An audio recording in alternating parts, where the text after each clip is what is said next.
Cain is deified. The clans tell tales of him. Few know the truth. He was mortal once, as were we all. However, his contempt for humanity drove him to create me and my brethren. I am Raziel, firstborn of his lieutenants. I have served Cain a millennium. The gift continued to evolve. We became less human and more divine. Cain would enter the state of change and emerge with a new gift.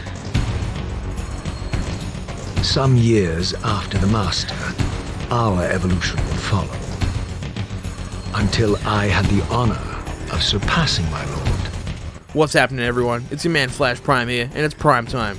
This video is the second video in the Legacy of Kain series, titled Legacy of Kain, Soul Reaver, and was developed by Crystal Dynamics and published by Eidos Interactive.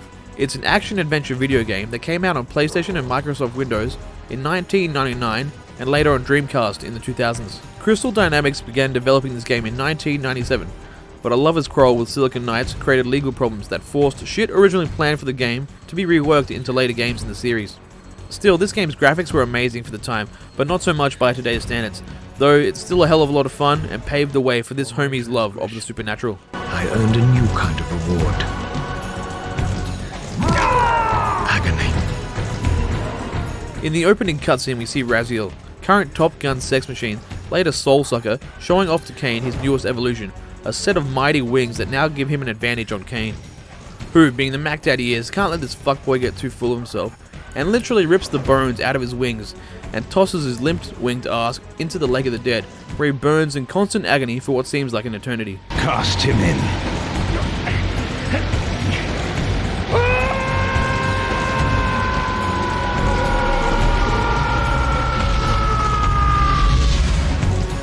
Tumbling, burning with white-hot fire, I plunged into the depths of the abyss.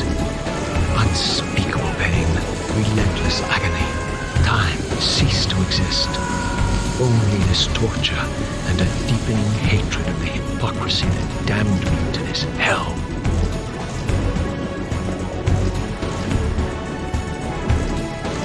An eternity passed, and my torment receded, bringing me back from the precipice of madness. The descent had destroyed me, and yet I lived.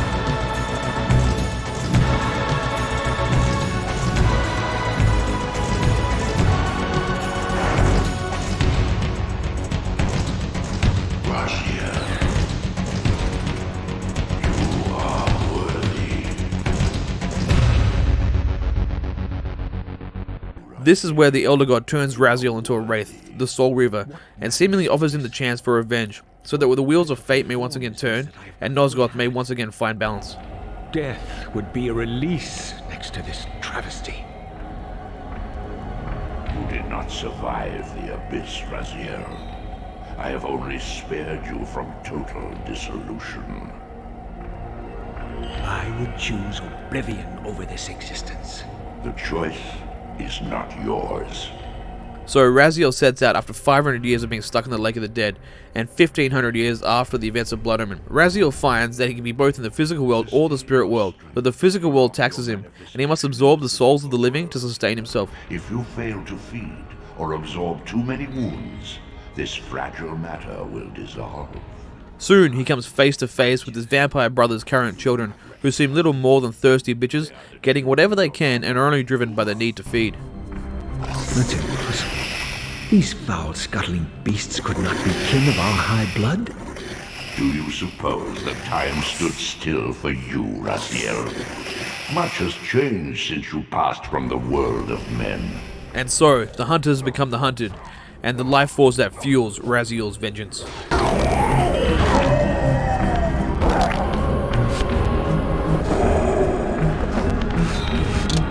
After using a bit of spirit world and physical world hopping to warp the area around him, to open up paths and avoiding some vampire wraiths, which are annoying bastards, Raziel finds himself tracking down Melchiah, who has evolved into a grotesque thing, and a fight amongst brothers begins. My brother Melchiah was made last. and therefore received the poorest portion of Cain's gift. Although immortal, his soul could not sustain the flesh, which retained much of its previous human frailty. Show yourself, creature! Do you not recognize me, brother? Am I so changed? Melchiah? Yes, brother. You should have stayed where the Master sent you, Raziel. You will find Nosgoth less pleasant than you remember. What has become of my clan? Answer me, little brother, or I will beat an answer from your horrid lips. Everyone is afraid, sibling. You awake to a world of fear. These times of change are so unsettling. You think I feel no revulsion for this form? Do you believe for a moment that our Lord would risk his empire upon an upstart inheritance? Enough riddles. What are you saying? You are the last to die.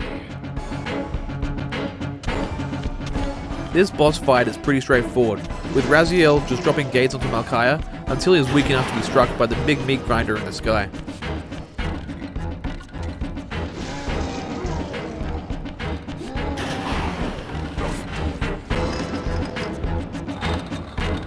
Tell me, Melchiah, where can I find Cain? The Master is beyond your reach, Raziel. He makes himself known when he sees fit, not when commanded.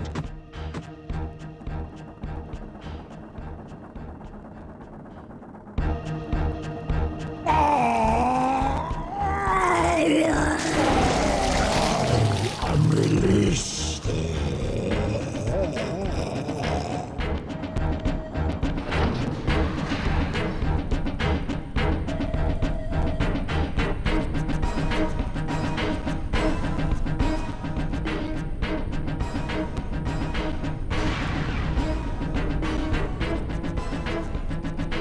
And upon feasting on Melchiah's soul, Raziel now gains the ability to phase through some objects.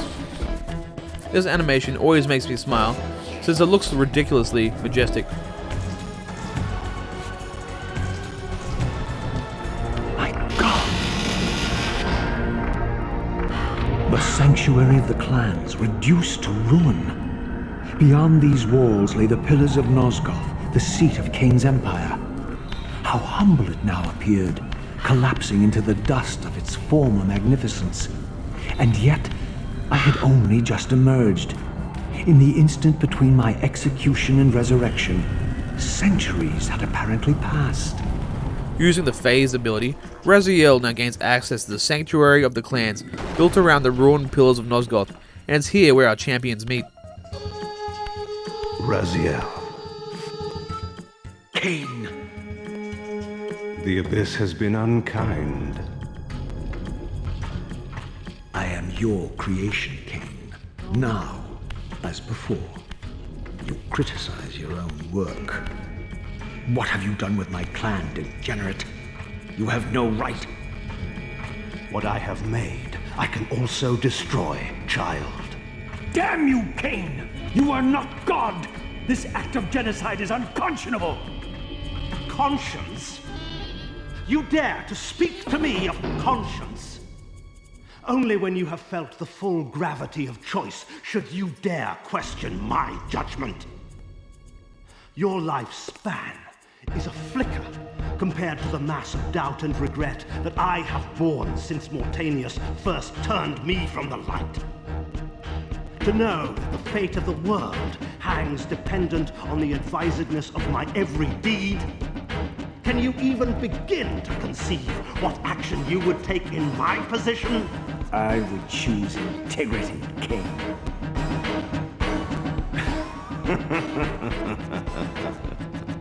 Look around you, Raziel. See what has become of our empire.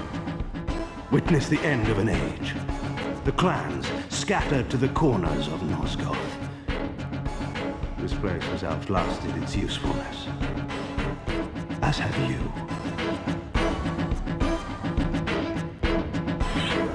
The Soul Reaver, Cain's ancient blade, older than any of us and 1,000 times more deadly. The legends claimed that the blade was possessed and thrived by devouring the souls of its victims. For all our bravado, we knew what it meant when Cain drew the Soul Reaver in anger. It meant you were dead. And so Raziel learns that Cain has wiped out Raziel's clan, and now draws the mighty sword, the Soul Reaver, and a tedious boss battle of hide and seek begins. Which is only annoying because Cain is a slippery motherfucker, but after a few good hits, it's over.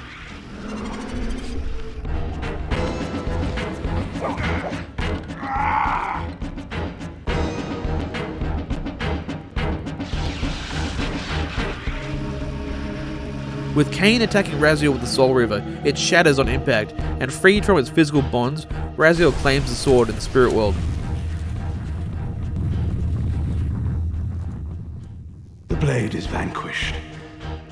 So it unfolds. And we are a step closer to our destinies.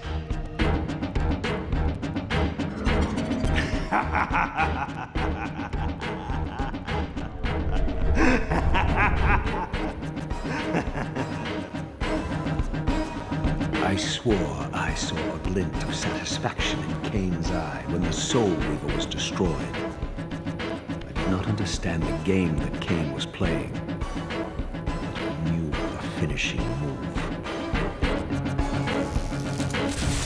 Where the Reaver of Souls and the Soul Reaver are now one and the same. With the sword and full health, Raziel can maintain his physical form without issue. Soul Reaver and Reaver of Souls, your destinies are intertwined. By destroying the sword, you have liberated it from its corporeal prison and restored it to its true form, a wraith blade, its energy unbound. No longer a physical blade, it can only manifest itself in the material realm when your strength is fully restored. Once manifest, it will sustain you. While still at the ruined pillars, Raziel meets Ariel, the former guardian of balance, and she restores his strength, and the elder god informs him of his other brother Zephon's location. Am I always here? How have you come to haunt these pillars? Cain refused the sacrifice. The pillar of balance, corrupted to its core, stands as a monument to his blind ambition. Now these pillars serve only to bind me here. So, Raziel now enters the cathedral, once used by the humans, but now is the stronghold of the Zephon clan. And after a few vampire insect goons, he soon reaches Zephon, who is now a giant insect-like creature whose body is fused with the cathedral's spire. Once a testament to mankind's defiance of Cain's empire, this towering cathedral now stood derelict. The humans who worshipped here, dead for centuries. Its architects conceived this tower as a holy weapon against the vampire menace, a colossal instrument of brass and stone. The prodigal son. There is no returning for you, Raziel. Zephon, your visage becomes you. It's an appropriate reflection of your soul. And you are not his handsome Raziel anymore. His precious firstborn son turned betrayer. You have missed so many changes, little Raziel. Look around you. See how the human's weapon of destruction has become my home. Indeed, my body. A cocoon of brick and granite from which to watch a pupilling world. A crevice in which to cower, only scuttling from the shadows to devour a victim already ensnared in your cowardly trap. But you've made the mistake of leaving me unbound, and it is you who must succumb to my will. Will, instinct, reflex action. The insect mind finds little difference. I warn you, brother. As my stature has grown, so it is matched by my appetite. Step forward, morsel. Once again, a fight to the death happens, and now was one of the rare times I fully died and had to find my way back thanks to those vampire wraith bastards and their toughness. But after I figured out the Soul Reaver sword could kill them, it was easy street, but also found out that Zephon mocks you for your previous battles, which means this game doesn't reset on death, but actually continues, and you're just an undying vengeance machine with the need to kill those in your way. Come to test me again, brother? I grow weary of your meddling.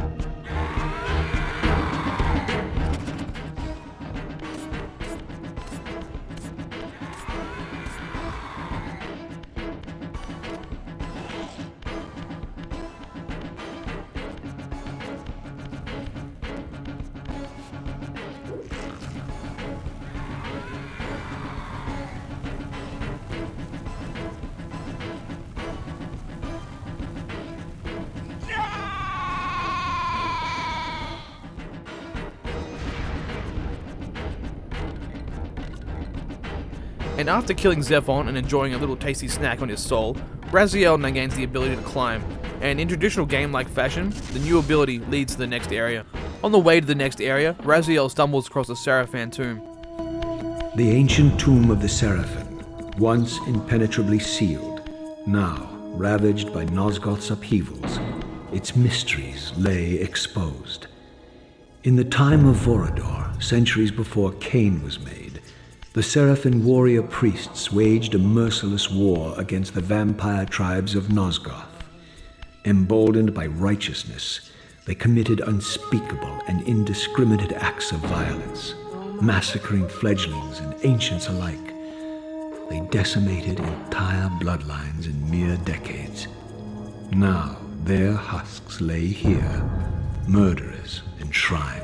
And with a shocking twist, we find out that all of Cain's favourite sons were once Seraphim saints, and as a cruel turn of irony, Cain resurrected these once great vampire hunters as that which they hunted, and in doing so cemented Cain's rule over Nosgoth.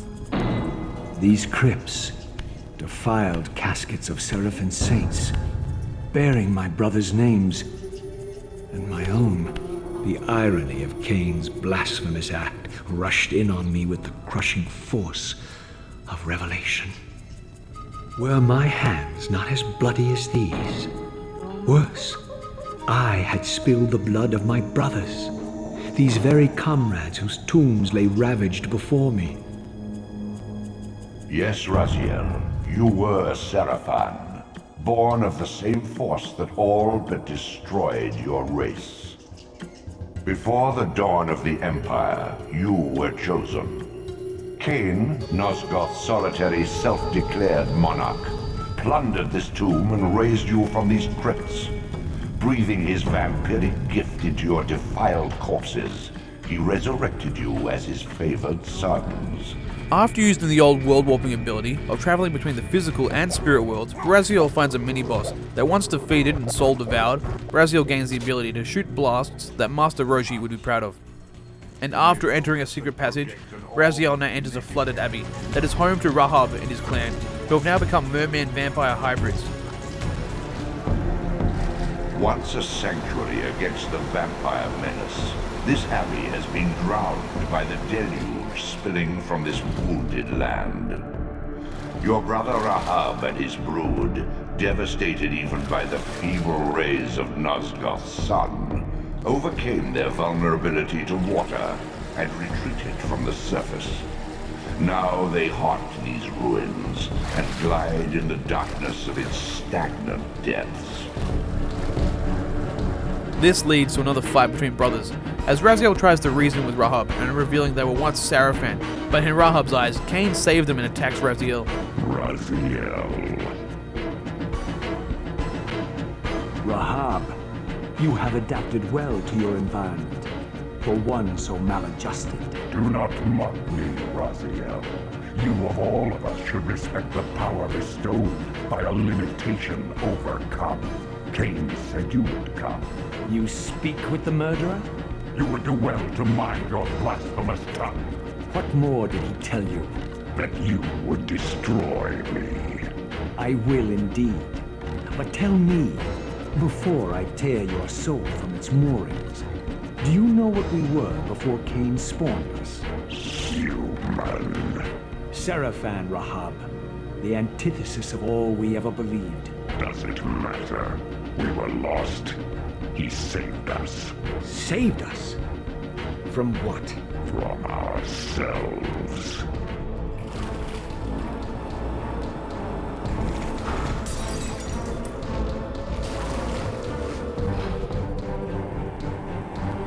And after shooting out a few stained glass windows and frying the fishy bastard, Raziel absorbs Rahab's soul and now gains the ability to swim.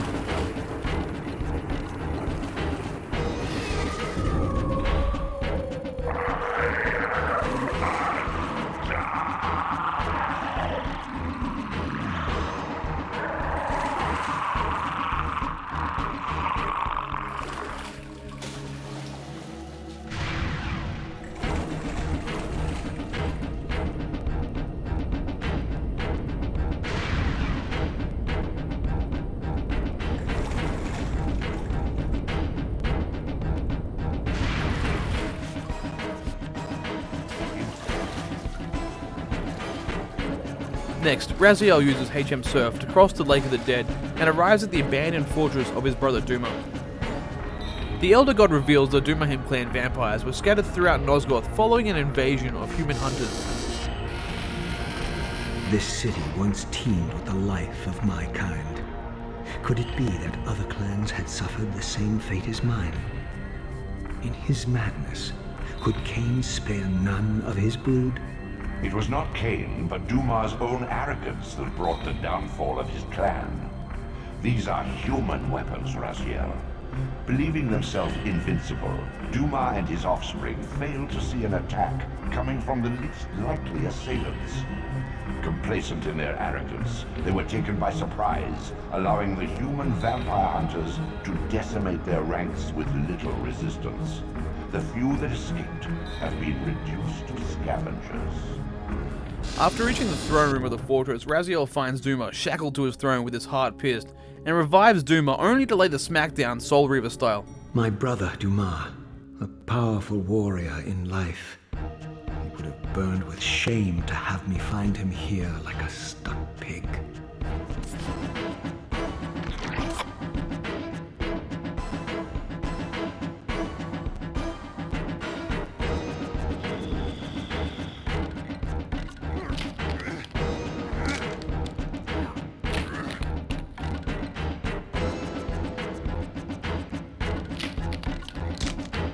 Unbound at last. I thank you, brother. Your thanks are premature, Duma. I have not forgotten whose hands bore me into the abyss.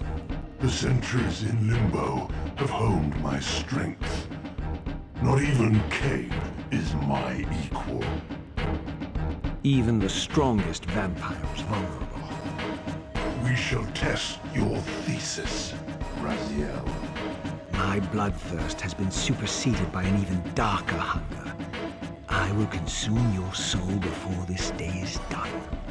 But it turns out Duma is immune to most attacks, and Raziel defeats Duma by luring him back into a giant furnace and frying him.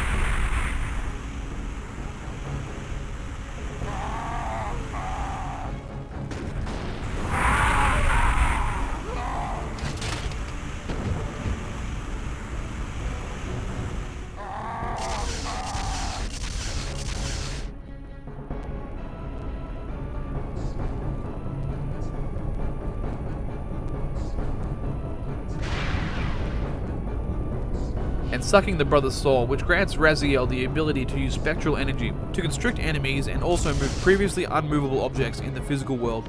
With this new ability, Raziel can now access the Oracle's Cave, where Mobius the Time Streamer, who was once the guardian of the Pillar of Time, had hid the Chronoplast, which is a magical time machine. The Oracle's Cave, where Cain's first fateful meeting with Mobius occurred. Mobius played the role of a doddering soothsayer, stirring his pot of visions while dispensing enigmatic predictions to gullible visitors. Underneath the facade was Mobius the Time Streamer, sorcerer of the Circle of Nine, a ruthless manipulator with the power to bend time. Since his murder at Cain's hands centuries ago, these caves have stood vacant, though, like Mobius himself, They are rumored to be only a facade for a much larger, more elaborate complex. I sensed that Cain was here, and at that moment, I would have plumbed the depths of hell to find him. This, I deduced, must be the man himself, the time streamer, Mobius. He seemed not at all the impressive figure I had imagined from Cain's boasted exploits.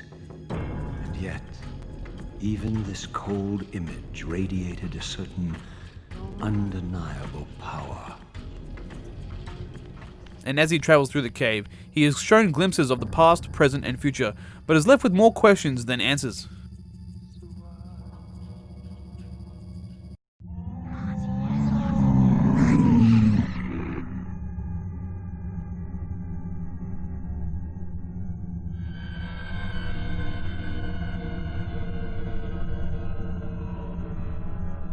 My arrival in this miserable age. What trickery is this? It is no illusion, Raziel, but a glimpse into the currents of time itself.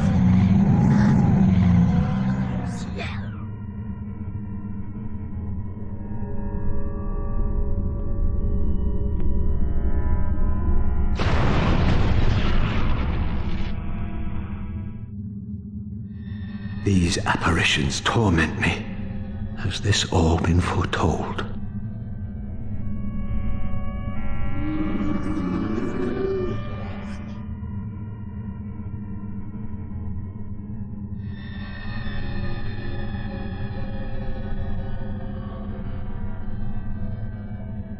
Impossible! This must be one of Cain's deceptions.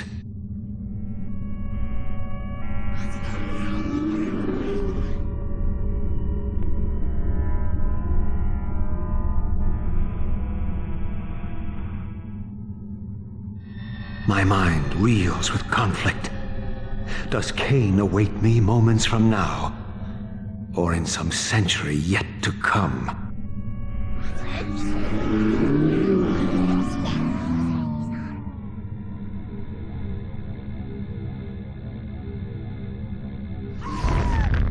This cannot be. What madness does this scene portend? Cain must think me credulous to suffer these lies.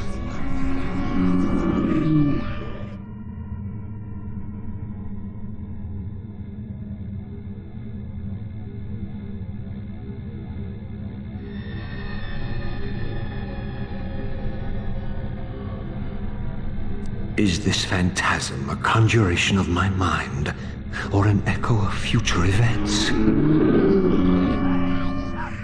When Raziel finds the control room, he also finds Cain waiting for him, and a pissed off Raziel confronts Cain. At last. I must say I'm disappointed in your progress. I imagined you'd be here sooner. Tell me, did it trouble you to murder your brothers? Did it trouble you when you ordered me into the abyss? No. I had faith in you. In your ability to hate. In your self-righteous indignation. Lies. You cannot have foreseen all of this. Eternity is relentless, Raziel. When I first stole into this chamber centuries ago, I did not fathom the true power of knowledge. To know the future, Raziel. To see its paths and streams tracing out into the infinite. As a man, I could never have contained such forbidden truths. But each of us is so much more than we once were. Gazing out across the plains of possibility, do you not feel with all your soul how we have become like gods? And as such, are we not indivisible? As long as a single one of us stands, we are legion. And that is why, when I must sacrifice my children to the void, I can do so with a clear heart. Very poetic, Cain. But in the end, you offer no more than a convenient rationalization for your crimes. These chambers offer insight for those patient enough to look. In your haste to find me, perhaps you have not gazed deeply enough. Our futures are predestined. Mobius foretold mine a millennium ago. We each play out the parts fate has written for us. We are compelled ineluctably down preordained paths. Free will is an illusion. I have been to the tomb of Seraphim, Cain. Your dirty secret is exposed. How could you transform a Seraphim priest into a vampire?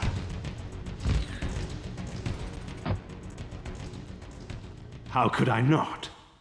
One must keep his friends close, Raziel, and his enemies even closer. Can you grasp the absurd beauty of the paradox? We're the same. Seraphim and vampire. With our holy wars, our obsession with Nosgoth's domination, who better to serve me than those whose passion transcends all notions of good and evil? I will not applaud your clever blasphemy. The Seraphim were saviors, defending Nosgoth from the corruption that we represent. My eyes are opened, Cain. I find no nobility in the unlife you rudely forced on my unwilling corpse.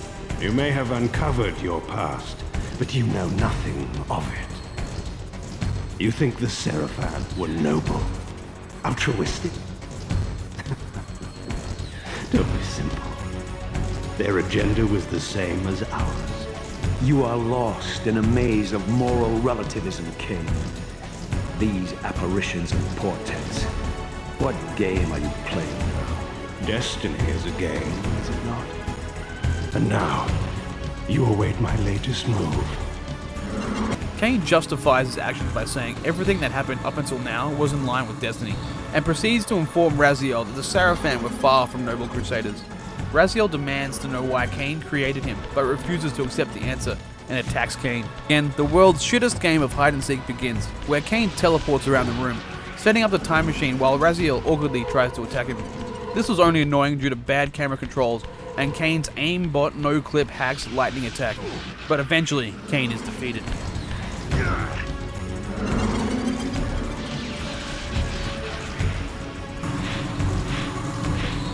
Well, not really. The motherfucker finishes setting up the time machine and escapes.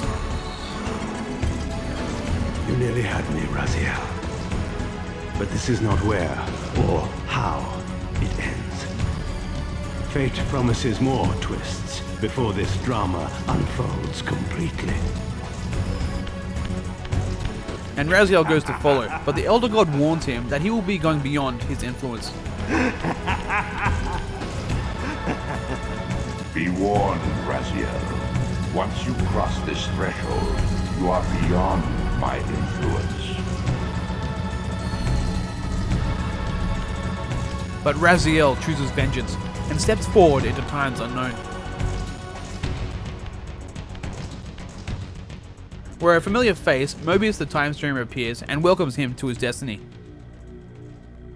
Raziel, Redeemer and Destroyer, Pawn and Messiah, welcome, time-span soul. Welcome to your destiny.